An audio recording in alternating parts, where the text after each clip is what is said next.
कुर्सियों की दौड़ है, जो इलेक्शनों में के अंदर जो निफाक पैदा हुआ है, जो मैंडेट आज मशकूक है, इन सब चीज़ों को आपने दूर करना है। आज मुल्क इन चीज़ों का मुतहम्मल नहीं हो सकता।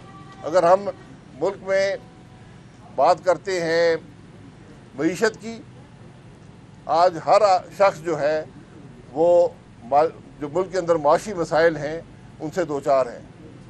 मुल्क के अंदर तरक्की रुक गई है, मुल्क में कारोबार रुक गया है, हर आदमी इस हवाले से परेशान है, हर शहरी परेशान है। लेकिन इस सारे मसले का हल भी सियासी इस्तेकाम देने से होगा, वरना कोई और रास्ता नहीं है। और जब आपका घर कमज़ोर होता है, जब आपकी मईशत कमज़ोर होती है, जब सियासी इस्तेकाम नहीं होता, तो फिर जो कुछ अब बलूचिस्तान में देख रहे हैं ये ऐसे वाक़यात रुनवा होते हैं।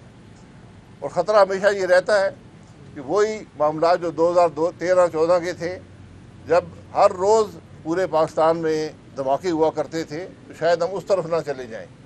तो आज ज़रूरत ये है कि हम अपने डिफरेंसेस को दूर करके, अलहदा रख के इन मामलात पर इकट्ठे हों, मुल्क को सियासी इस्तेकाम दें और इन खराबियों का, इन बड़ी खराबियों का जो हमारे आइनी मसाइल हैं उनके अंदर रहकर हम इन मामलात को हल करें।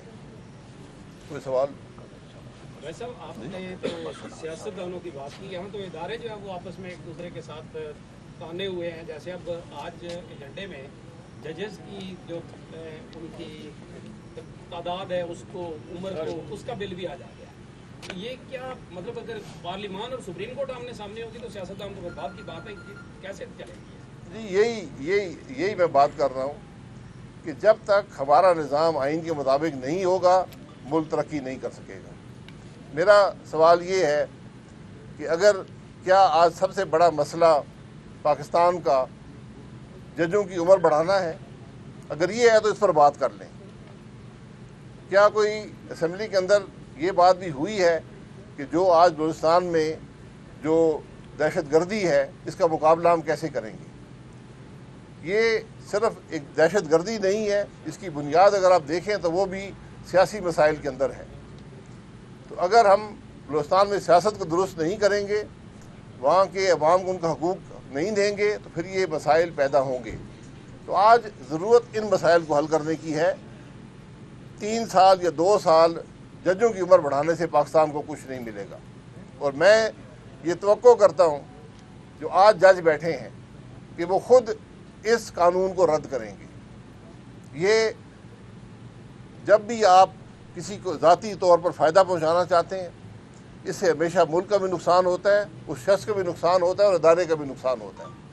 तो आज कम अज़ कम असूली तो अगर तौर पर खड़े नहीं होंगे इन मामलात पर, तो फिर मुल्क आगे तरक्की नहीं करता। आज आपका वाहिद रास्ता आइन का रास्ता है।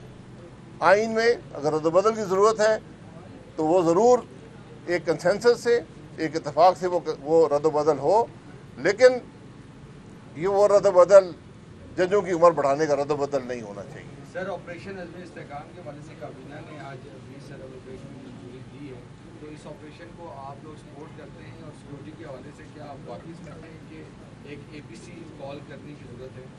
देखिए, जब आप पर हमला हो, कोई दहशतगर्दी हो, ये आपके पास चॉइस नहीं होती कि आप उसका मुकाबला करें, ये आपकी ज़िम्मेदारी होती है। ये हुकूमत की ज़िम्मेदारी है, ये पार्लिमान की ज़िम्मेदारी होती है, और ये हर शहरी की ज़िम्मेदारी है कि वो इस कोशिश के साथ खड़ा हो। और ये माजी में हुआ है। अगर उसके लिए ऑल पार्टीज़ कॉन्फ्रेंस ज़रूरत है तो वो भी होनी चाहिए। ये हुई थी 2014 के अंदर, ये हुआ था और उससे आपको नताइज मिले थे। लेकिन सबसे पहले आपको सियासी इंतशार को ख़त्म करना है, सियासी अदम इस्तेहकाम को ख़त्म करना है, मुल्क को आइन के रास्ते पर डालना है। वरना ये सब मामलात जो हैं, ये पहले भी हमने जंग लड़ी है, हज़ारों हमने शहादतें दी हैं। आज क्या वजह है कि फिर हम वही जंग लड़ रहे हैं? सबसे बड़ा सवाल ये पैदा होता है। सर, ये बता दें, ये जो वाक़यात थे ये माजी में भी होते रहे बलूचिस्तान में खासतौर पे, और अब देखें दोबारा से एक शनाख्त टेक के लोगों को मारा जा रहा है, सेक्टेरियन वायलेंस भी बढ़ता जा रहा है। क्या वजूहात समझते हैं? और दूसरा, जो बलूचिस्तान के वज़ीर-ए-आला का कहना है कि हम अभी बातचीत के लिए तैयार हैं, लेकिन वज़ीर-ए-आज़म कहते हैं कि अब कोई बातचीत नहीं होगी। यहाँ की तफरीक नज़र आ रही है, सूबाई हुकूमत ने और सहमति जो है वो एक पॉइंट में नहीं नजर आ रही। जी बिल्कुल, इस्तेकाम की ज़रूरत है ना, इत्तेफाक की ज़रूरत है। ये जो वाक़यात हैं ये कुछ ज़्यादा फ़र्क हैं, पहले भी बहुत से वाक़यात हुए हैं इसी किस्म के, ये बहुत अफसोसनाक बात है, उनका मुकाबला भी हुआ है। लेकिन ये जो वाक़या हुआ ये एक बड़ी खुली साजिश है मुल्क के अंदर एक बड़ा निफाक डालने की, सूबों को आपस में टकराने की।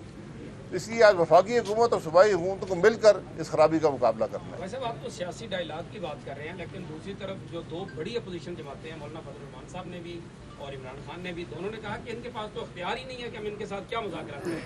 आप समझते हैं कि इस हुकूमत के साथ मुज़ाकरात जो है वो रिजल्ट ओरिएंटेड हो सकते हैं? देखिए, मुज़ाकरात हुकूमत से नहीं होंगे, मुज़ाकरात सियासी जमातों के दरमियान और जो इस मुल्क में साहिब इक़्तिदार हैं और इख्तियार हैं, जिसमें इस मुल्क की इस्टेब्लिशमेंट भी शामिल है, इस मुल्क की जुडिशरी भी शामिल है। तो आज मैं फिर गुजारिश करूँगा, इस मुल्क का मसला जजों की उम्र नहीं है, उनकी उम्र बढ़ाने का मसला नहीं है, यहाँ बहुत से और मसाइल हैं, पहले उनको तवज्जो दें और फिर अगर ज़रूरत आपको महसूस हुई कि हमने जज की उम्र बढ़ानी है तो ज़रूर बढ़ा लें।